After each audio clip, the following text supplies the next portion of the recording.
And as I said, all the dirt and filth that he has accumulated in the past lives in the form of impressions and samskaras are to his debit. You see, he covers them up with a false sense of having overcome it. You see. It's a false sense. Keeps it covered and goes on enjoying that. Anytime it may come up and sweep him off completely. Because those enemies are there. You have to fight with those enemies and overcome them. Unless you vanquish them, you cannot be successful. As I said, you go on, you see, earning money on one hand, and you have already created for yourself a debit of $10 million. And you go on earning a few millions here. And whatever you earn, you do not pay your debt out of that. You spend it. And that debt remains ever a burden on you. So at any time you are least inattentive to yourself, you see all this weight of these samskaras will come upon you and you will be swept away to the other extreme. So just meditate for strength maybe, or should... Meditate, if you have to meditate, only meditate on Baba to give you strength to lead the life, to please my beloved, to lead the life he wants me to lead.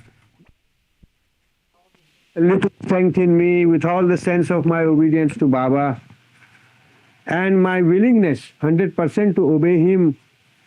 You see, it was a very difficult task for me to go before my father and tell him that you are a hypocrite.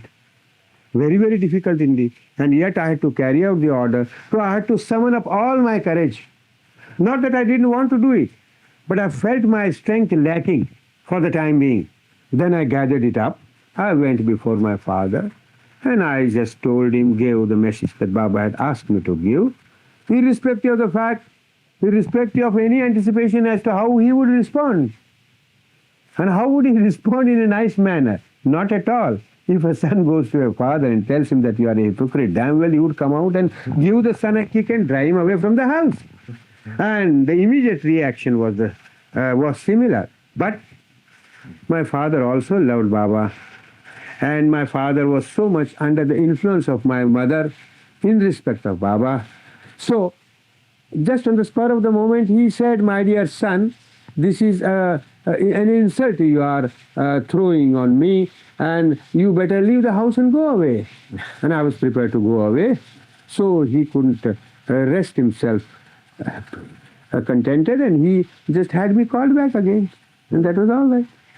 And he definitely knew that it was the instruction given to me by Meher Baba, the personification of God, and whatever the message was, it was really very useful to my father. He took it in that light eventually, and everything was all right.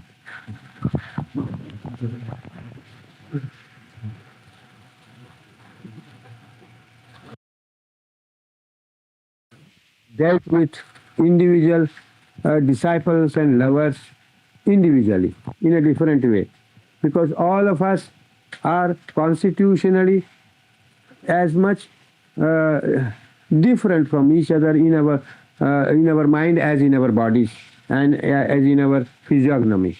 So Baba has to deal with every individual in the most suitable and helpful manner. So the order that he gave me, probably he has not given to anybody else. There may be more difficult orders given to somebody else, which he has carried out. Here's the question. If we follow the dictates of our conscience, and because Baba had asked us to find him in our heart, you see, we have to remember and love Baba with all our heart and refer to our conscience for any decision we have to take. We have always to think that by doing such and such a thing, will my beloved be really happy with me? Will he be pleased or displeased? And he will be most pleased if you do a thing according to what he has told us in his writings, in his work, coming down from people who have had a